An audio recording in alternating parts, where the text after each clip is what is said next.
Hey guys, welcome back to Let's Play Pathfinder, Wrath of the Righteous.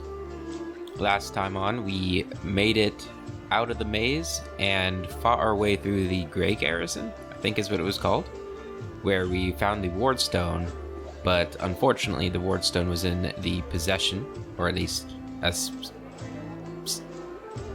guess it wasn't really in the possession. The bad guys had control of it, the demons. I forget, what was the, Manago? I think that was her name, the demoness. She was trying to corrupt it, and then once she corrupted it, she was gonna, I guess, shoot that corruption to all the other wardstones that were holding the barrier up against the world wound, and it would destroy all the other stones, as well as a whole bunch of cities, and it was gonna be real bad news. And you might be thinking, well, hey, we have the hero of the day, the protagonist of the story, there on the scene. No way that could happen. Well, that's where you're wrong. Well, I guess it didn't happen, but we didn't defeat her. She actually defeated us, and we had to retreat to the Defender's Heart Tavern here.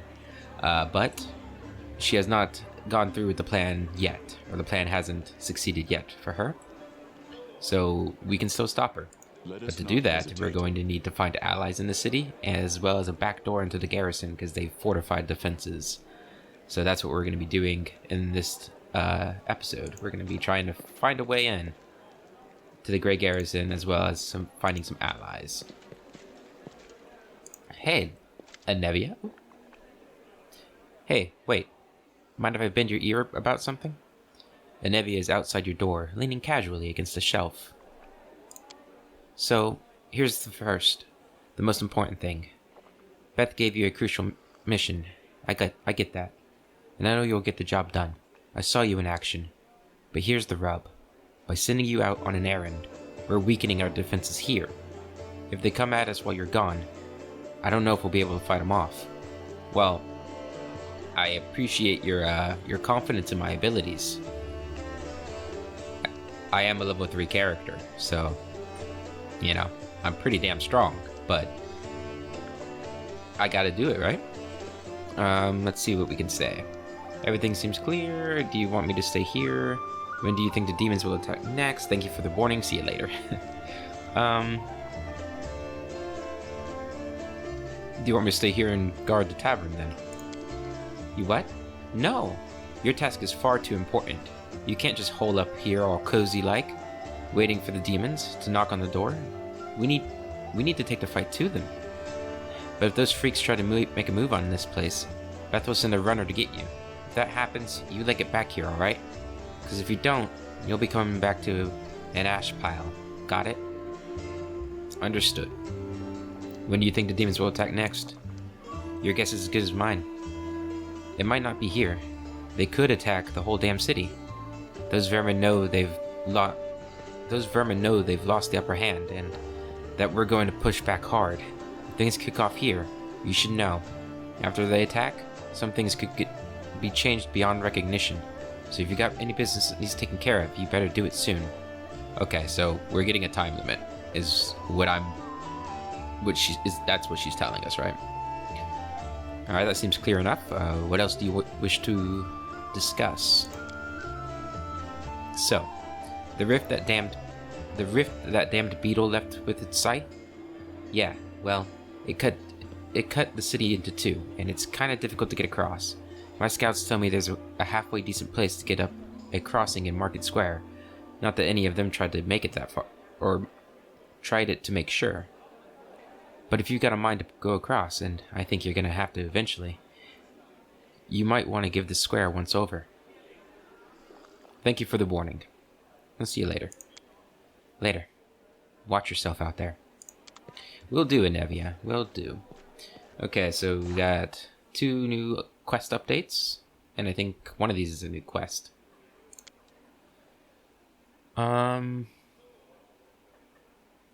This actually didn't update anything, I don't think. I don't know why that was... Unless I'm missing something? It doesn't look like it. Who knows when the demons will deal the final blow to the Defender's Heart. The next wave of attack could have unexpected consequences, not only for the Crusaders barricaded in the tavern, but for the city at large. The brave souls gathered in the defender's heart survived the first attack and the ensuing chaos. But they are not out of the woods yet. Everyone understands that the death sentence issued by the demon lords has not been quashed, simply postponed. No one knows when the execution will come, but each person hopes against hope to live long enough to see the threat pass, and to receive the clemency of fate. Okay, so we definitely have a time limit. I'd imagine. The first game had a pretty significant time limit throughout a large portion of the game. Don't know if this one's going to be quite as long of a timer, but could be. Alright, we got Staunton over here. He's kind of off to the side, so we'll go talk to him first. Godspeed. Hey, buddy. Staunton Vane. Or is it Vaughn? I don't know. The dwarf resembles an abandoned citadel, one whose high, crumbling walls are still holding fast, but whose empty, lightless windows make it clear that all inside is dead. Man, he's got a deep look about him. Oh, it's you.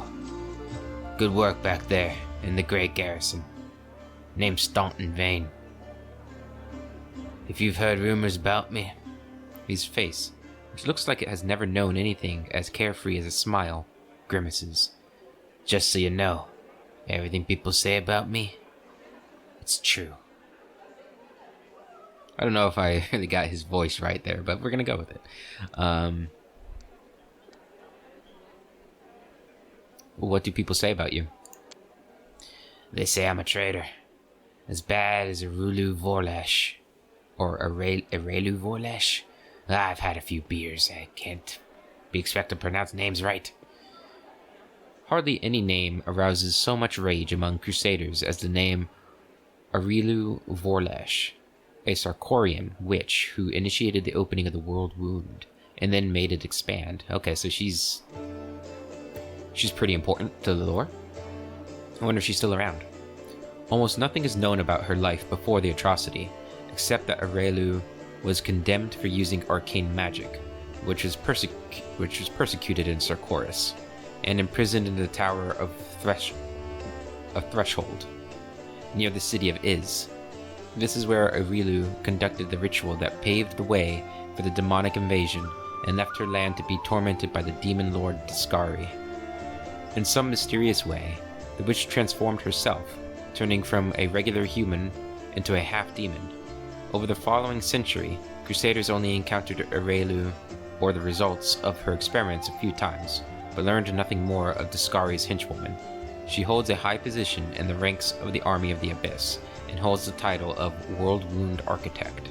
Okay, so as far as we know, she's still alive out there. Which means we're probably gonna kill her, because that's what we do. That I'm a disgrace, even among the ranks of the Condemned. Condemned? A lot of lore here. The Condemned is a military unit made up of petty criminals conscripted as disposable soldiers in frontline fodder in the Mendevian Crusades. Alright, conscripted men. Okay, gotcha. That Queen Galfrey should never have spared me. That I belong on the gallows. Why do they hate you so much? You really don't know. Staunton gives you a long, morose look, then sighs. I think he needs to have a more gruff voice. I'm the reason why the Crusade forces are holed up in the fortresses on the edges of the world wound. Instead of bringing the fight to the demons, we used to have a foothold in the wound, the mighty, unassailable city of Dresden.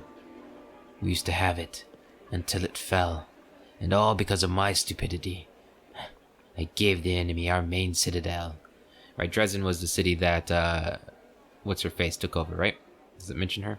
I can't believe I'm having trouble with her name. I'm pretty sure I titled the last video after her. I was tired. They wanted to execute me, and rightly so. But the Queen intervened. She said that I should live and fight in order to undo what I had done. So that's how I live, decade after decade. Fighting in the Condemned. The dwarf shrugs. As you can see, I have fixed to nothing. and I've earned no one's forgiveness. Are you going to spit in my face too? It wouldn't surprise me. Damn, dude. You keep living and fighting with no hope of anything better, because that's what the Queen ordered you to do? There is honor in that. I hope you earn forgiveness. You were given the chance to live, so live and stop blaming. But spit in his face. My goodness. Not my place to judge you. Who knows what I would have done in your shoes. You keep living and fighting with no hope of anything better, because that's what the Queen ordered you to do. There is honor in that. You might be right, but you know, even stone and iron get worn down over time. I know what it means to live a regimented life, but I cannot rely on my discipline alone forever. I pray to Torag, though he does not listen. Doesn't not listen, that my body breaks before my conscience does. Torag is the dwarf god, I believe. Torag, also now known as Father of Creation, is a stoic and serious dwarven god of the forge, protection, and strategy, who values honor, planning, and well-made steel. He is an often distant deity, lending magical power to his clerics, but leaving his followers to make their own way through life, knowing that this will make them stronger and determined. Oop, I didn't mean to expand it. How did a whole city fall because of you? What do you mean, how? The knight glares at you from beneath his furrowed brows. If you don't trust the word of a condemned, go ask somebody else. Like my little brother Jorn. And if you still don't believe it, what's it to me? But if you're about to ask me to recount the story of my disgrace for the 1000th time, don't. You really don't have any friends? What a question. I couldn't have survived this long if I was completely alone. Jorn, my little brother, keeps me going. He's never abandoned me. Everyone else shies away from me like they might catch what I've got. Even fighters in the condemned console themselves by thinking, I got stripped of my rank, but at least I'm not Staunton. Commander Terabade seems to be the only person in this whole army who remembers that I'm a soldier and not a drudge. She has no qualms about taking me into battle. She's had some mud flung at her in the past, or so I hear. That's why she tries to keep an open mind about people. It's no surprise that she's the only one to hold on to her sense of reason in this farce. So many years in the condemned. Surely you've paid your penance by now. That's not up to me to decide. My life is in the Queen's hands. He falls silent for a moment, and then in a trembling voice he adds, The condemned isn't the worst part. All these years I've prayed to Torag for forgiveness. Countless times I've gone to his priests. Countless times I've kneeled before his altar. If only the Father of Dwarven kind would answer my prayers just once. Not to restore what I've lost, but just to tell me that I'm still one of his children. But it seems he doesn't give a damn about me. What can I expect from mere mortals when my own god doesn't think I deserve redemption? It's tough, man. I need to talk to the elf who calls himself the Storyteller. You know where I can find him? The Storyteller? Staunton strokes his beard in thought. Strange fellow, that one. He used to sit with me for hours, asking about all sorts of things. He never offered judgment or comfort. He just listened. At first I wanted him and his questions as far from me as possible, but later I realized that talking to him did ease my burden a little. I hope he's alive and well. He's completely blind and feeble too, so if he's alone in the city, well, you probably know what that means. I do know one place he might be. Look for him in the Black Wing. It's a library. Here, I'll show you where it is on your map. I don't know what use a library is to a blind elf, but he loved the place. He would sit there, day and night. Thanks, Staunton. I have to go. Go on, then. Maybe we'll see each other again. Poor Staunton. I hope he becomes a companion. He's got a photo, so there's a good chance. Crusader. Hey, Camellia. Camellia looks you over pensively, toying with the snake-shaped bone amulet that dangles from her pale neck. Noticing your glance, she flashes you a cold, barely there smile. Greetings. It seems for a moment that the girl wants to say something else, but the pause grows too long, and she slips back into cautious silence. Your amulet is quite unusual. Where did you get it? Ah, my little trinket. It's so nice of you to notice, but I assure you, this amulet is nothing but a bauble. Can a lady not be drawn to beautiful, useless things? Your speech tells me you're from noble birth. Camellia laughs, her practiced musical laugh, as she watches you from under her lowered lashes. You're most insightful. A fine quality to have. Camellia's laughter ends, and unspoken words hang in the silence. Did we decide if we were nobility? We just studied devil stuff, right? A diabolist, whatever it was called. I don't think we were noble. Forgive me if my question disturbs you. I cannot resist such a noble and beautiful lady. I will stop bothering you immediately if talking to me upsets you. No, that's not us. There's nothing wrong with being a noble. People are not born equal. I wouldn't have pegged you as a philosopher. You don't belong in my party. Where'd you learn to wield a rapier so well? I had a good teacher, although they don't get all the credit. I am a most diligent student. Camellia licks her parched lips. Right. Is there anything you want to tell me about yourself? You want to know more about me than you already do? Why? Camellia arches a dainty brow. I talk to the spirits of this tormented land, and they guide me in battle. I'll help you fight the demons, and I swear that you can rely on me in this matter. Isn't that sufficient? Yeah. Anyway, as much as I enjoy our delightful conversation, the spirits are calling me, and I must respond. Please excuse me. Camellia turns away, watching you out of the corner of her eyes. Just the one eye, not both eyes. Alright. Horgus. How you doing, buddy? 1,000 gold coins for you, just as I promised. Right, he's a rich guy. He'd probably have a more pompous voice. I don't know if I can do a pompous voice. You helped me get back to the surface, and I duly paid you for escorting me. Horgus Gwem always keeps his word. Now, speaking of our future cooperation, 1,000 gold coins. Well, thank you very much. Horgus looks at you with unvarnished disapproval, his arms folded across his chest, his foot tapping impatiently. I have a job that would be perfect for someone like you. Naturally, I'll pay generously for your services. What do you mean, a job for someone like me? I don't know.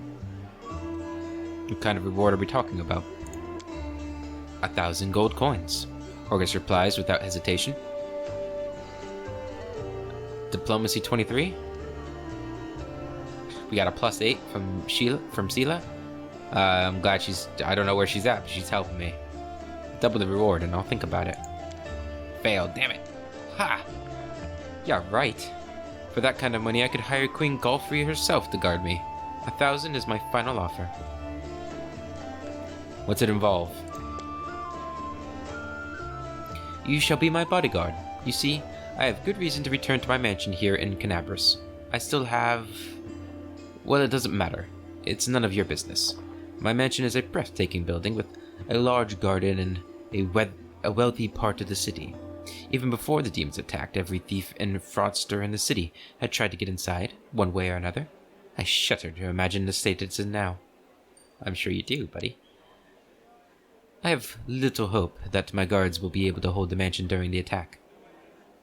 And I expect that the servants fled when they saw the demons. Only Abadar knows what happened there since. Therefore, I would ask that you meet me at my mansion and guard me there until I complete my business. Abadar. Abadar, the god of cities, law, merchants, and wealth, also called the god of walls and ditches in the Eastern Dragon Empires, is known to be a patient deity, maintaining a strong and neutral stance in his actions. He strives to expand civilization and order among the peoples of Golarion. Good guy, that Abadar. I think he's part of the God Claw, too. I already asked the local paladins for help, but they've no desire to set foot outside this tavern, damn cowards and traitors. That's what they are. Also, please do take Camellia with you. I trust that girl more than the rest of your gang. She is of noble birth, after all. Right, deal. Marvelous, most excellent. Orgus's face relaxes, smoothing a few of the tense lines. I'll proceed to my mansion at once and wait for you there. Meanwhile, you needn't worry. I know the city like the back of my hand. But do hurry, unless you want me to lower your reward. Ah.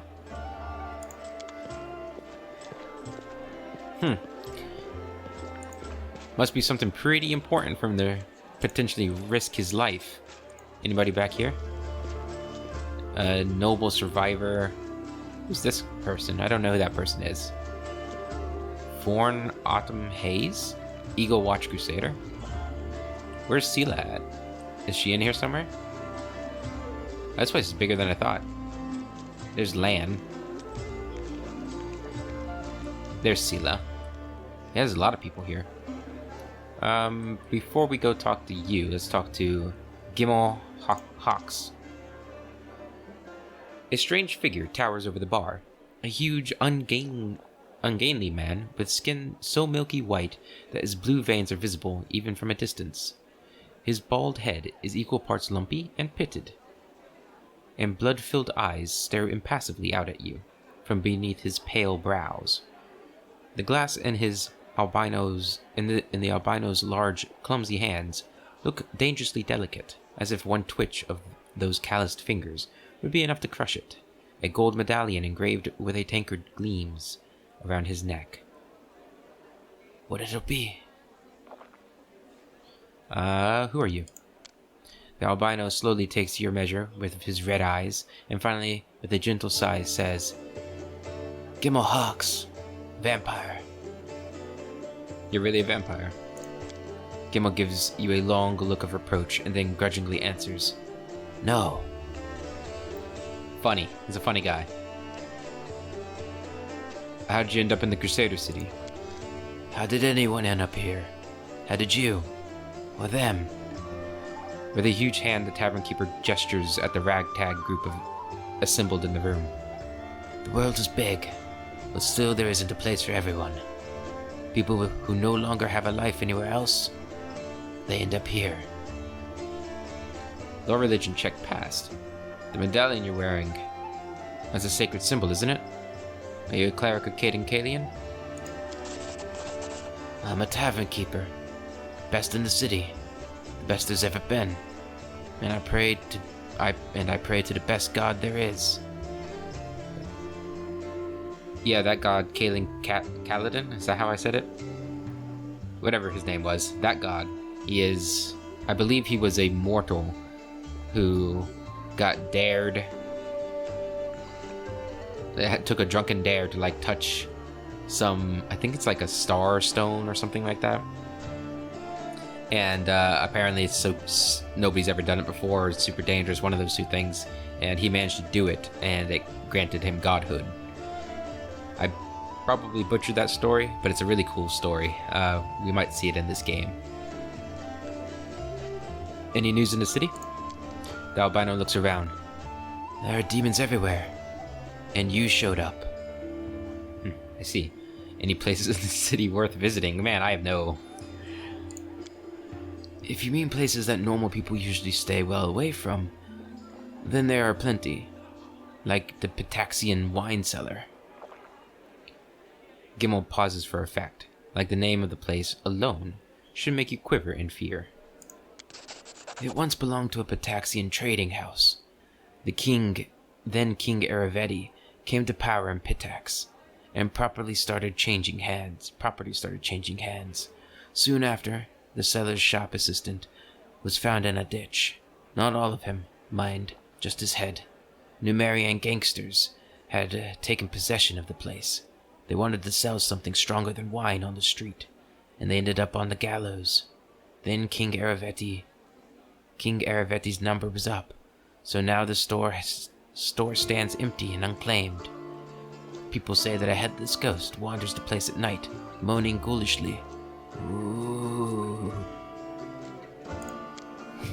After coming to this end of this story, unusually long by his standards, the tavern keeper takes a swig from his tankard. Just don't ask me how he makes any noise with no head. I wasn't there, I just tell it like I heard it. Pitax, we went there in the last game, and King Aravetti was in the last game too. I probably shouldn't say those things just in case it's a spoiler. Sorry if it is. I'll try to refrain from that in the future. Pitax's origins lie with brigands from their neighbor to the north, Brevoy, who sought a sanctuary amid the forests of the River Kingdoms. A band of vicious thieves made a hideout in a riverside hamlet known as Pitax. As they visited there year after year, their ill-gotten gold slowly transformed Pitax into something considerably larger than a simple, sleepy fishing village. Eventually, the bandits settled in Pitax permanently, building walls around the village, hiring sellswords to help defend against their enemies, and crowning themselves kings of a newfound realm. With this, Pitax became a permanent fixture of the River Kingdoms, able to survive and thrive for nearly 4 centuries, while others around it withered and decayed. Numeria. Once a rising power poised to unite its neighbors under its banner, Numeria's leadership has fallen into decay. Here, savagery and science exist side by side. Amid the wreckage of a crashed starship from a distant world, technomancers from across Golarion flock to research and exploit the technological wonders found within the otherworldly ruins. Meanwhile, tribes of primitive barbarians cling to age-old tradition and eschew technology in favor of their own raw skill and martial prowess. This is a nation where, under the auspices of technological advancement and the betterment of civilization, yeah, I butchered that, a select few rule a subjugated nation as despots and tyrants, placing their own power and continued reign above the well-being of their citizens. Cool place, I'd imagine. I see you're not one for talk. Actually, you just told us the whole story. I'm not going to say that. Show me what you have. Okay. So, weapon-wise, we don't have... Actually, before we do that, let's make sure we have the best weapons and armor that we can have. And we're going to go take a quick moment, put our fancy weapons in here, which I think our only fancy weapon is the glaive. Marching Terror. Such a cool weapon. If we ever get somebody who uses two-handed weapons, we might give this to them. Whenever this +1... Yeah, we never read this, right? Whenever this +1 glaive lands a hit on a new enemy for the first time, the target receives a 1d6 negative damage. And all other enemies in a 15-foot radius must pass a will saving throw or become frightened for 1 round. Yeah, it's really good. Put that in there.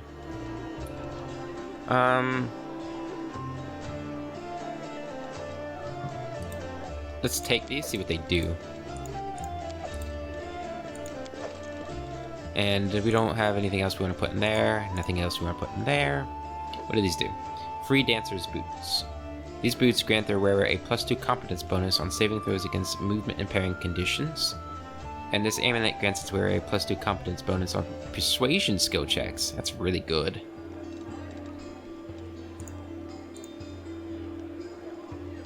And then this, yeah, +2 morale bonus on perception and lore nature checks.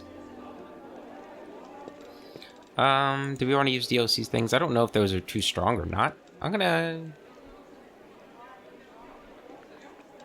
if we're not going to use them, might as well sell them, right? They're pretty expensive. We'll use them. I've made a decision. We're going to use them. Alright, so... weapon-wise... what are you wielding? Just a regular old longsword. Do we not have a masterwork longsword for you? Doesn't actually look like it. Let's see, does she get a bonus for it being her favorite weapon? No, not from that anyway. For damage, maybe? No, the +4 is just her strength. I thought for sure that she'd get bonuses for being favorite weapon, but I think maybe it's just,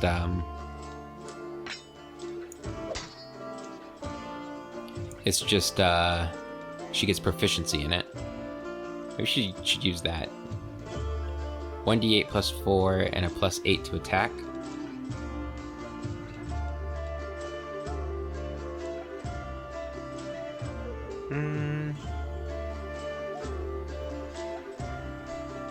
This has ×3 critical.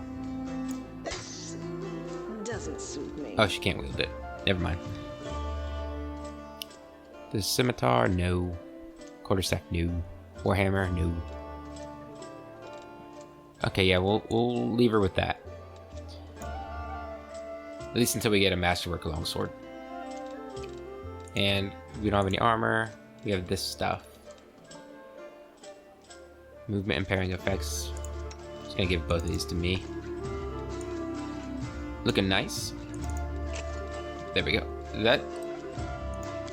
Oh, so I thought that might have been it right there. Would have been cool. Okay. Let's sell everything.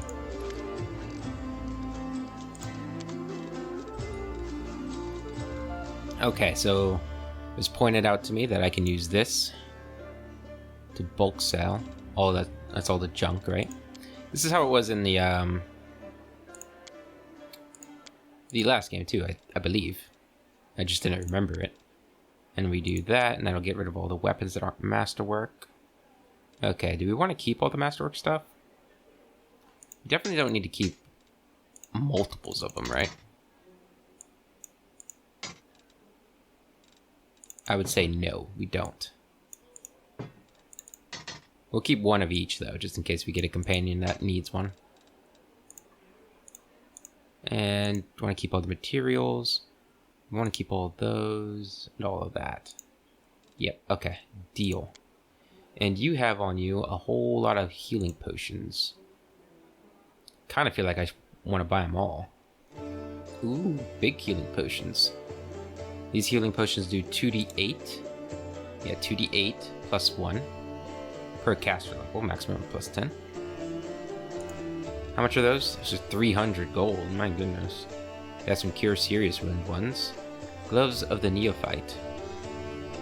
Whenever the wearer of these gloves casts a cantrip or a first level spell, that spell deals 1 additional point of damage per die rolled. That's pretty good. It's 3,400. A Dark Veil. Once per day, you may use this item to grant your party total concealment against ranged attacks for 1 minute. Wow, that's really good. A Bag of Holding Small. It's probably what we're going to end up buying. This allows the party to carry additional 100 pounds. Whole bunch of potions. Spicy pastry. That's a cooking recipe. We'll get that. Oop, don't need any onions. Anything else we want to get? Get more lockpicks are expensive. This is all the stuff I sold, I believe. Yeah. Alright, let's buy the Bag of Holding. And we do want to buy more healing potions.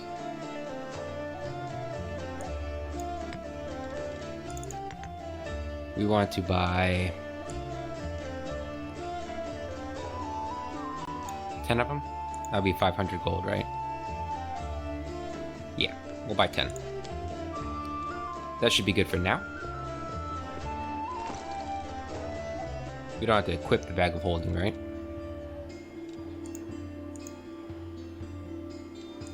Where would that be if I did? There it is.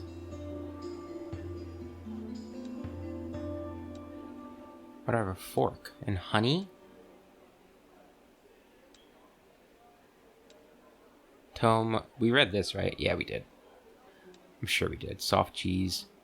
I don't know where we have those. We'll keep a hold of them. New recipes. You have found a new recipe. Spicy pastry. You have found a new recipe to learn. To learn it, right-click it in your inventory and choose the memorize option. There. Yeah, no, I couldn't see my inventory. Where is it, though? Spicy pastry. Copy recipe. There we go. I can make a spicy pastry now. Hello. Jernog. Or Jerno? Maybe? Jernow? I don't know. A young man in well-worn traveling clothes and a simple wooden symbol of Erastil on his chest is efficiently cutting a linen robe into strips to use as bandages. Despite his visible exhaustion, he works with zeal, singing some tune about red braids and ripe sheaves of wheat under his breath. He raises his warm chestnut-colored eyes to you. Are you one of the Crusaders? Thank you for defending those of us whose talents lie off the battlefield. I am Jarno. I'm gonna say Jarno, even if that's not how you pronounce it. Servant of Erastil. Pleased to meet you. Erastil is... Let's just read it. Erastil, also known as Old Deadeye and the Stag God, is one of the oldest human gods still worshipped in the Inner Sea region, and is concerned with family, farming, hunting, and trade. During the Age of Creation, Erastil was among the gods who battled Ravagug when he sought to destroy Golarion, and who were eventually able to contain him in the Dead Vault at the planet's core. His religion dates back to before the Age of Darkness, when small farming communities and hunter-gatherers prayed to him for bountiful harvests and successful hunts. Legends claim that it was Old Deadeye himself who crafted the first bow and gifted it to humans to overcome the challenges of the world. Even as the accomplishments of civilization mount, Erastil continues to embrace and represent the simpler pleasures life has to offer. Pretty decent god. What are you doing? I only took my holy orders recently, so my god has only bestowed a little of his power upon me as yet. I'm sorry to say that the number of wounded fighters in this tavern is far beyond my power to heal. But there's a reason people say, have faith in the gods, but look to yourself first. I may not be able to help the wounded with magic, but I can at least cut up bandages. Are you from around here? No. I was just passing through Canabris. I was sailing down that old man of... What? I was sailing down that old man of ours, the Great Selin River. Ah, that's the nickname for the river, I see. To a village by the name of Chili Creek. I happened to land in the city on the eve of the festival, and I'm ashamed to say I decided to stay for a day to enjoy myself. I ended up staying in the city longer than I had bargained for. I bet you did. Never heard of Chili Creek. Where's that? It's a small fishing village. It's not even marked on some maps. But people do live there. What they don't have is a priest. They have no one to heal their wounds, no one to offer prayers for a good catch, no one to give their dead a dignified burial, and the world wound is a stone's throw away. So I'll be setting sail for Chili Creek to serve my god and my people. Once we've held Canabris, I'll be going there. If by the grace of the good gods we all survive this, you should come and visit me sometime. You'll find the village here, on the bank of the river. The priest marks Chili Creek on your map. Oh, cool. It's a place we're actually probably going to visit one day. Aren't you a young and inexperienced cleric? Afraid to go to the border of the world wound? I won't lie.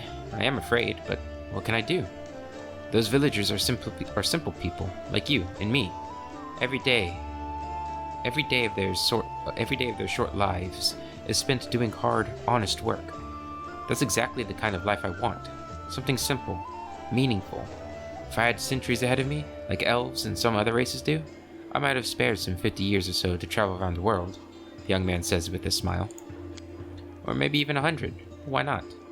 But I don't have time to spare, so I want to spend my short life in a place where I'm needed most, even if it's dangerous. Especially if it's dangerous. I could use the help of a cleric. Jeannot laughs. Or, wait, what? No. Jeannot makes a helpless gesture. Erastil knows I'd be glad to help you, but it's no use. My spells are depleted, and I have no training in potions or scrolls. See this rope I'm cutting up for bandages? It's the second to last one. And I understand. I have to go. May Erastil... Is it Erastil? Erastil? Watch over you. Can we get in here? Yeah. Are you a... Hello? Forn Autumn Haze, a tall, fragile-looking elf, sits in front of you, eyes closed. He is pale as a ghost, his arm wrapped in a blood-stained bandage. You spot other bandages on his body under his clothes, but even in such a miserable state, he manages to keep calm. Raising his eyes to meet yours, he says faintly, I am Forn Autumn Haze, at your service. His pale lips are reddened by blood, but you see no sign of pain or fear in his eyes. Do you need help? After giving you a cold, intense look, he shakes his head. Do not trouble yourself on my behalf. A local healer tended to me. Besides, I come from a resilient, hardy people. My body will endure both the wounds and the poison delivered through them. Who are you? My name is Forn Autumn Haze. I've come here from Kyonin, because I am a hunter, and all minions of evil are my quarry. I won't say more than that, if you don't mind. We are strangers, and of different races and cultures. I'd rather not tell you more than is necessary. Kyonin. The homeland of the elven race on Golarion, Kyonin was almost completely evacuated by the elves just before the fall of the Starstone. Right, the Starstone. I think that's what I was talking about with Kalian. They only recently, by elven standards, returned to Golarion to reclaim their ancient homeland and have become an isolationist realm, allowing few non-elven visitors into their mist-shrouded capital, Iadara. I like Iadara. Who wounded you? A sinner, an accomplice to demons. The quarry I'm hunting in this inhospitable place. Would I say this? I guess I'm looking for allies, right? I'm trying to strengthen this place so we can put up a strong fight against the demons. I'm Baron. You can trust me. I might be able to help you. After a brief pause, Forn says, It would be impolite to refuse such a direct and friendly offer. Who is your quarry? I was hunting a fugitive, a Descarite by the name of Kaelisa. Or Kaelessa. It pains me to admit that there are heinous malefactors? Malefactors, I don't know. Such as her among my noble kind. I managed to catch up to her in Canabris, and I wounded her. Then demons appeared, and the city was engulfed in flames. I was injured in the battle that ensued, and couldn't free her soul from its service to her dark master. He expresses no anger or hatred as he speaks, only compassionate sorrow. Sorry for your misfortune. I hope things will turn out differently next time. He purses his lips. There is no need for pity. Our ancient kind is blessed with great longevity. We gain a deeper understanding of the world than other races, and we learn our lessons better than anyone.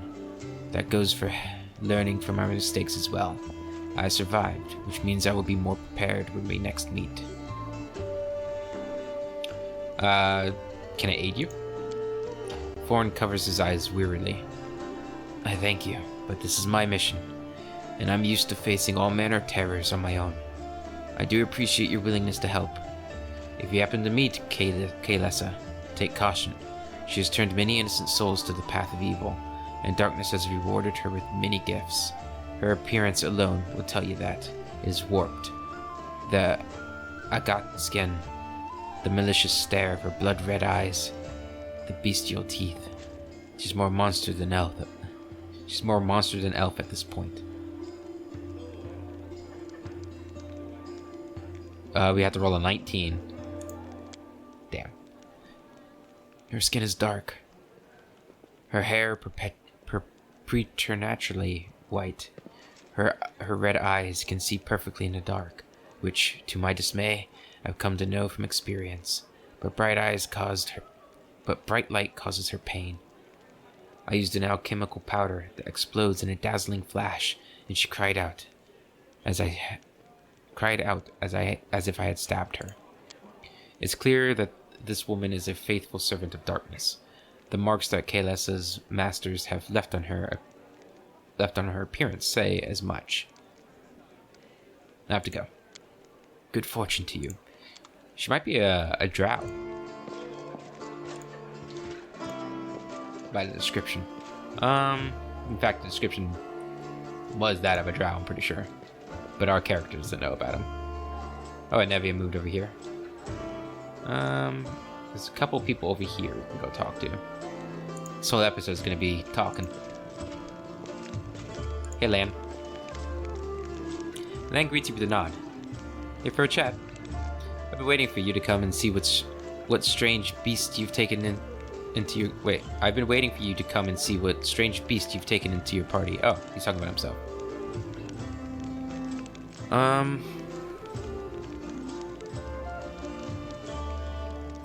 What do you think of life on the surface? Must be very different from life on the ground. Of course. As far as living conditions, the surface is definitely a better place to be. It's easier to get good food and water, not to mention build a house, and even grow a few things. In older, well-established settlements, you don't have to deal with anything scarier than rats, or maybe foxes stealing chickens. As for the kind of lives you have, I heard stories about demon worshippers abducting whole families and sacrificing them one by one while the others watched. But there were some brave Crusader knights nearby, and they killed the villains and saved everyone. And I heard another story. A young blacksmith lost his arm in a fire. Couldn't work to feed his wife and baby. They tried their best and lived from hand to mouth, but they were still destitute. In the end, the desperate blacksmith robbed a traveler one night on the road. But there were some brave Crusader knights nearby, and they caught the robber and threw him in prison. Not long after, his wife smothered their baby and hanged herself. Jesus. Up here, the same person can proudly say he's protecting the innocent from demons, and look the other way while the same innocent starves, just because they were born into a poor family. Queen Galfrey prolongs her life with sun orchard elixirs that cost enough to feed an entire city. Back in our caves, everyone is equally poor. If one person starves, the whole tribe starves. We don't abandon our own tribe in times of trouble. That's the power of a tribe. The laws of the surface are made so that some get everything and others get nothing. I might just be a naive fool from the caves, but I understand how it's possible to have so much more and share so much less. Anyway, look who I'm talking to. You must know life on the surface much better than I do.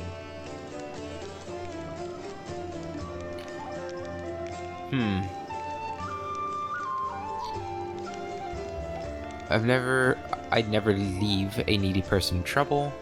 We're in a struggle for our very survival against the abyss. This is no time to upend society in a quest for fairness. Oh yes, I also have a few questions for our feckless aristocracy. Stop whining. I didn't choose what family I was born into. I just live with what I've got. Yeah, I don't really like any of these options. I think we might pick number 5. I don't really like the lawful option.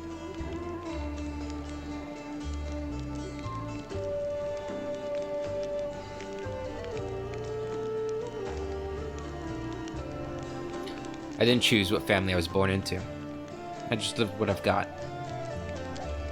This world and its laws came long before us, that's true. Well, I'm glad we got a chance to talk about this. I hope you won't hold it against me. I want to protect people from demons, not lecture them. It's just that sometimes I can't help it. I'd like to know more about you. Let me guess. Your first question is, can you wear a hat with your one horn? Am I right? How'd you know? You speak common much better than the rest of your tribe. Funnily enough, common isn't all that common underground, Lan says, but your observation is correct. I used to live on the surface with my parents for a while, and had a chance to learn a couple of things. The language, and the fact that every peasant who sees my scaly mug screams demon and runs away. I don't know if you're interested, but my mom wasn't from an underground tribe. She was a smuggler, the kind that used the dungeons of Canabras to secretly move and store goods.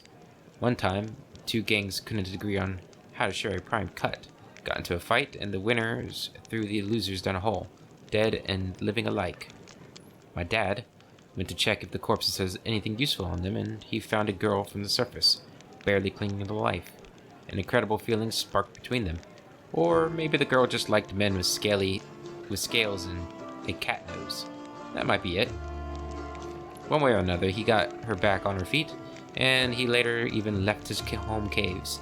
She left her smuggling behind, and they began an honest life together. That's the delightful story of how Old Land came into this world. The next chapter, however, my family and I never stayed in one place for long. We lived sometimes on the surface, sometimes on the ground. We couldn't find a place to call home. Living in the caves was hard on my mom, and my dad's appearance raised too many questions in Mendev. They're at war against demons, after all. In the end, my parents decided to stop making each other miserable and separated. My father and I returned to our tribe, and I think the peasants screaming demon has something to do with it. Maybe Dad just couldn't stand life without rat tail soup. I wouldn't rule out the possibility. It's tough. Did you come with me so you could see the surface again? No, that wasn't it. I just don't have much patience for certain types of creatures. Demons, I mean. If they want to destroy Canabras, I'll be on the side of the people they're attacking. Lan looks away.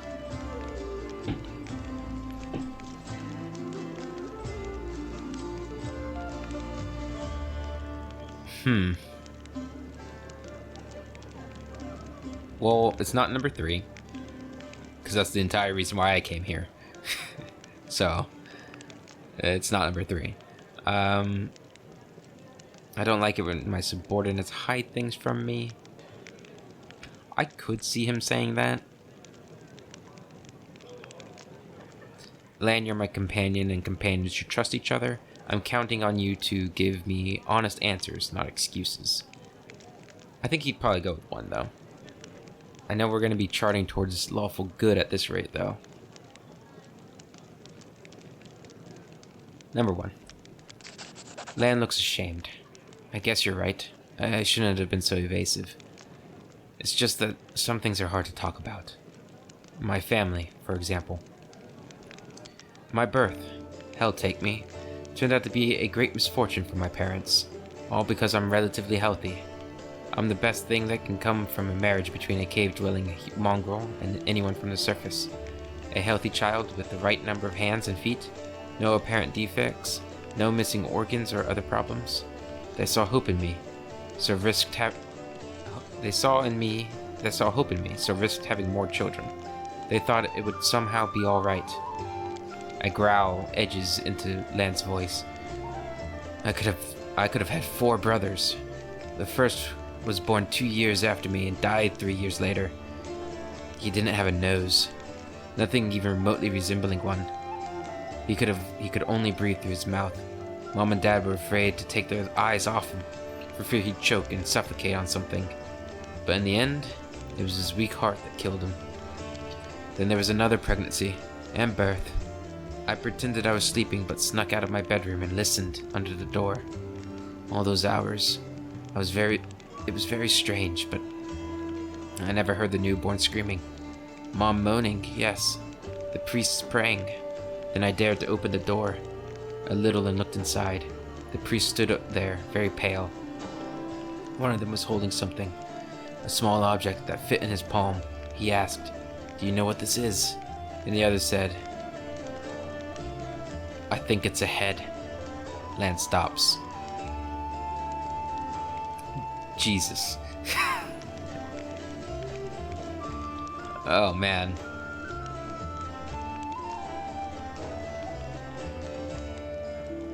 Enough. You don't have to keep going if it hurts you. Hell no. I started to tell you and I'll make it to the end. You want to know why I followed you to the surface? Well, here's the reason. Lan pauses, exhales, and continues in a steadier voice. It turned out that this time Mom was expecting triplets. The first of the babies was born in pieces, and the two others didn't live long enough to draw their first breath. About 3 weeks later, my father took me to the caves. He didn't want to leave, I could see it in his face, but I think Mom and he decided it together. The curse my people have carried since the first crusade stood between them, not to mention the 4 dead babies. And old age was rapidly taking its toll on my father. After he returned to the cave, he only lived for another 4 years. Damn. So if you're asking me why I decided to go up with you to the surface and join the Crusaders, well, the answer is, I've always wanted to. I was afraid to leave my tribe, but it always haunted me that I'd die in a world where 4 crusades could do nothing to stop the beast from the abyss. And the number of victims kept growing. I want to change that, or at least try to. And if changing things is too much to ask, then at least get a little revenge. The ones who are behind the world wound owe me a great debt. The lives of 4 brothers, all my mother's tears, my father's broken heart. It's a lot. It's so much that killing a couple of demons won't do it for me. I want to do something real, and I'm ready to pay any price. Call it my personal crusade if you like. Lan gives you a slanted grin. I used to think that things would be better if I'd never been born. But now I think I was born for this, to settle the score. Whew. Man, that's a rough backstory. Why didn't you join up before? I can kind of guess, but let's see what he says. I couldn't just abandon my tribe. I'm their best hunter. They'll have it much harder without me, but now that the demons have already destroyed Canabras, the caves almost collapsed on our heads. Sitting and waiting it out just wasn't an option anymore. Anyway, I'm more useful up here than I am down there. Plus, the chief let me go, which means my debt to the tribe has been paid. Would you like to find your mother? No. The word flies from Lan's mouth faster than an arrow. Then, after a pause, he continues. I don't want to meet her. Not because I feel any resentment. It's just, she's a half-elf. She's barely got her first gray hair, and I'll be a ramshackle old man. She's buried enough children. There's no need to make her witness the death of another. I hope you understand. Your parents' love didn't survive hardship, but that doesn't mean the same thing will happen to you. What do you find true love? Someone who won't leave you no matter what. It sounds like it's entering a... I don't know why I'd say that. Thanks for sharing. I'm not going to say sorry. Thank you for sharing. Thanks for listening. I want to talk about Windwog. Are you sure? Lan sighs. Alright. Tell me about your connection to her. My connection to Windwog? I mean, where do I start? Lan turns the unexpressive reptile half of his face to you. We grew up together, trained together. She was the chief's daughter. Really? She was groomed to be the best all her life. And then I came along. We were rivals, but we dragged each other out of tight spots, too. I've always been drawn to grand, heroic gestures, sometimes idiotic ones, whereas Windu liked to roam unexplored passages, finding new caves and making maps. She wanted to be a great huntress, the one who'd make it through the shield maze. But instead Lan shakes his head. It'd be better if she died. The death of a friend is painful, but watching a friend become a shadow of their former self is unbearable. She doesn't think she's a shadow of her former self. Of course, she thinks she did everything right, because the second she starts to doubt herself, she'll have to face the truth, to admit that she's just a cannibal, that the demons use as they wish. Lan's frown looks almost like a wince. She wants to get stronger and stronger, but for what? I'll never understand what drives her. Were you friends, or... Wow, you really don't pull your punches, do you? Lan... No, I don't. I'm a curious player character. Lan exhales loudly. There was a time when I asked myself the same question. Lindebog knew me better than anyone. She understood me better than anyone. She was the first girl I ever, held hands with. But we never loved each other. Maybe I could have grown to love her, but it always seemed like she never understood what love was. Maybe she just wasn't capable of those kinds of feelings. That's all I want. I found out everything I wanted to know. If you ever want to reopen any more old wounds, you know where to find me. Mongrels have short lifespans. Let's open up that wound. But you don't look like you're getting old or dying. How old are you? Lan chuckles. I'm as old as I look. No surprises there, but remember Saul? He's 10 years older than me. I remember him back when he was a fearless warrior, and day by day I watched him turn into an old man. Him and my father. It happens very quickly. First you miss a shot because you don't see the target as clearly as you used to. You think it's because your eyes are tired. You tell yourself it'll get better tomorrow. Then you notice you're having trouble breathing. That climbing is harder than before. Lan clenches and unclenches his human fist. Your fingers stop bending. You have to tie your sword to your hand. You can't even put on your greaves without help. When you're washing your face in a stream, sometimes you catch sight of a gray-haired, wrinkled old man you don't recognize. And this goes on until one day, you come across a cave beast and you realize you can't outrun it. Lan takes a breath. My dad kept diaries, marking all the signs, and I saw it too.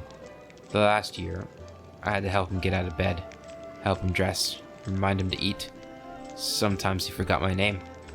I told him that we should have stayed on the surface, and he joked that dodging a goddess was behavior unworthy of a crusader. He meant Pharasma. Every morning I wake up and check how I feel, but there are no signs yet. Even so, I know I don't have much time. I need to do something useful before I forget why I came here. I really like Lan. So, can you wear a hat with your one horn? Sure I can, but certain designs don't suit me too well. Lan speaks in a deadly serious tone, or voice. I found out everything I wanted to know. Thank you, Lan. Sure thing. Oh, there was more. Oh my god.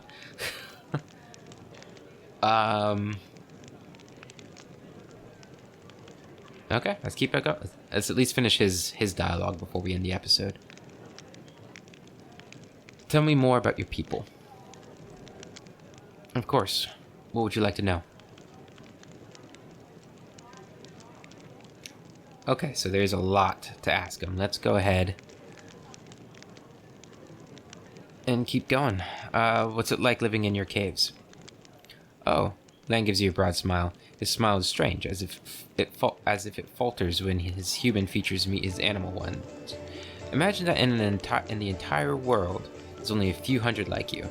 There's not an inch of fertile ground anywhere. Nowhere to grow grain for bread, or cotton and linen for cloth.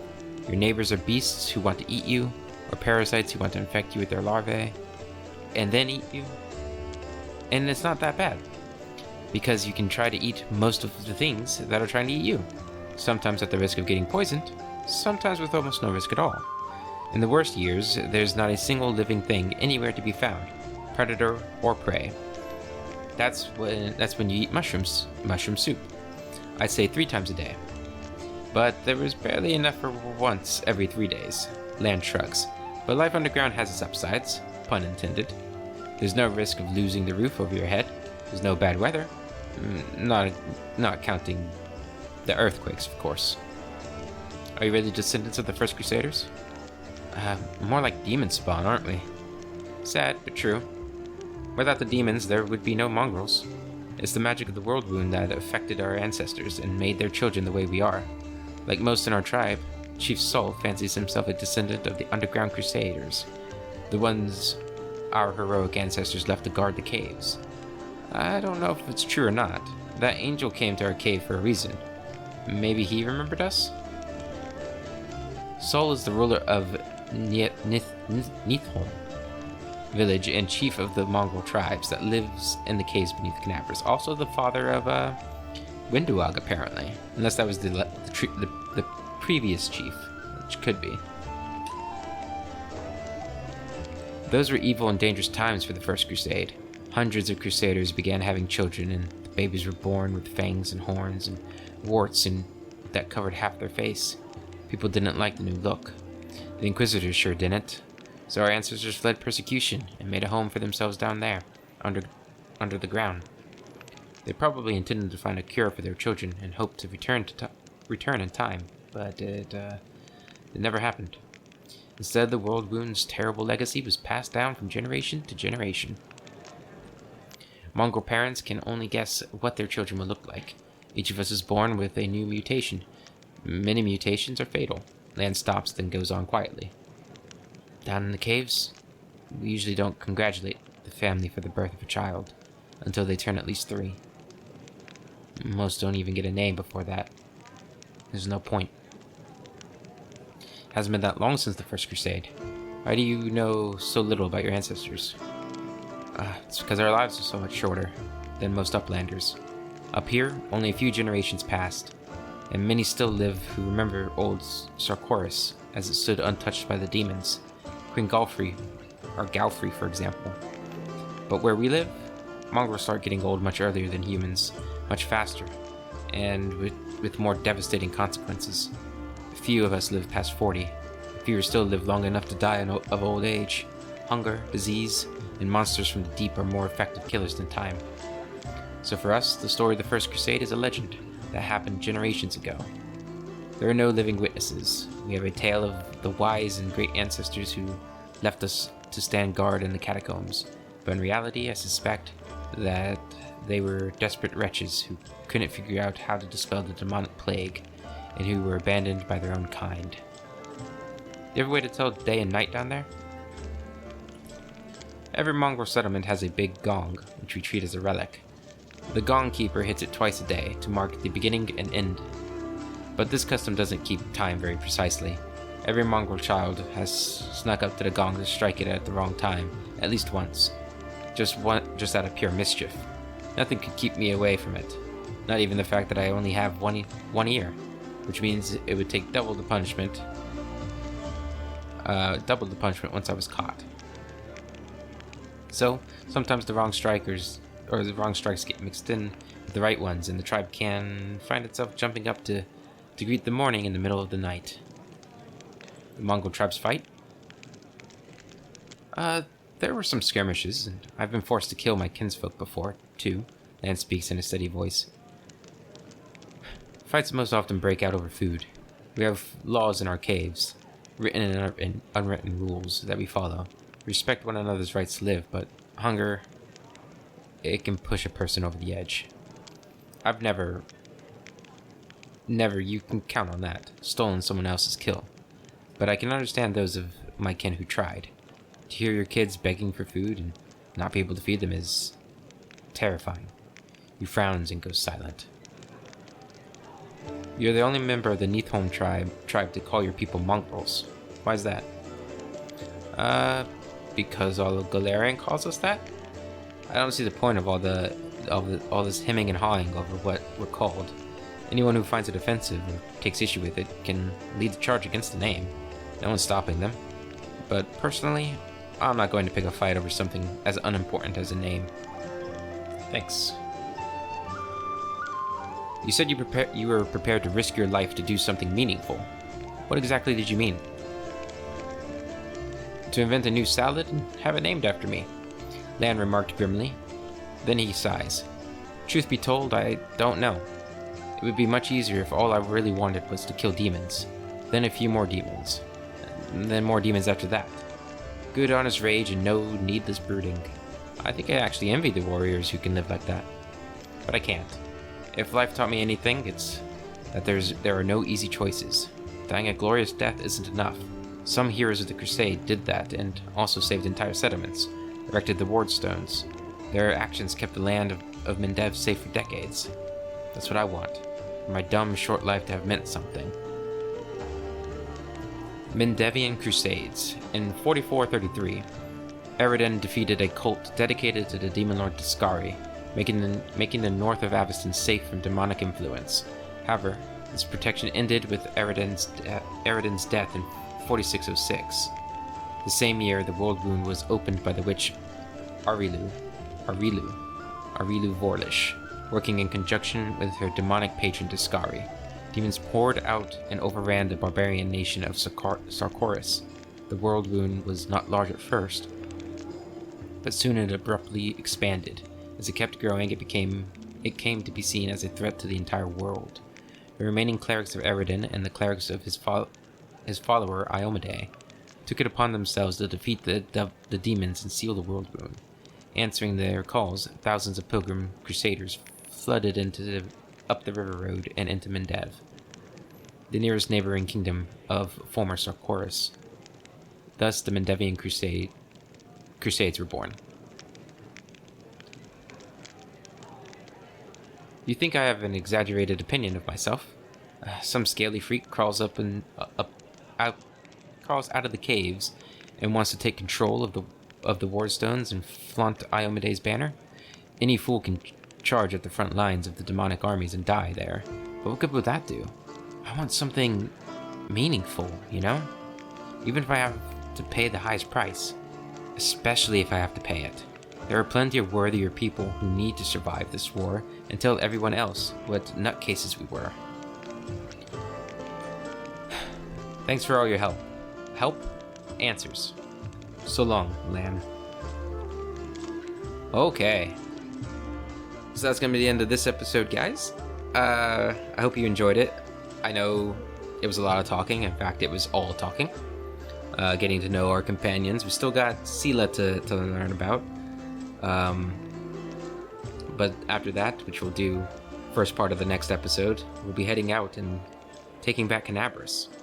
So I hope you guys are looking forward to that. I know I am. I'm having a blast playing this. These characters are really interesting. Yeah, I've liked all of them so far that we've talked to. Even the pompous rich guy was kind of interesting. And I'm sure Sela will be interesting too. But until then, I hope you guys have a wonderful day, and I will see you later.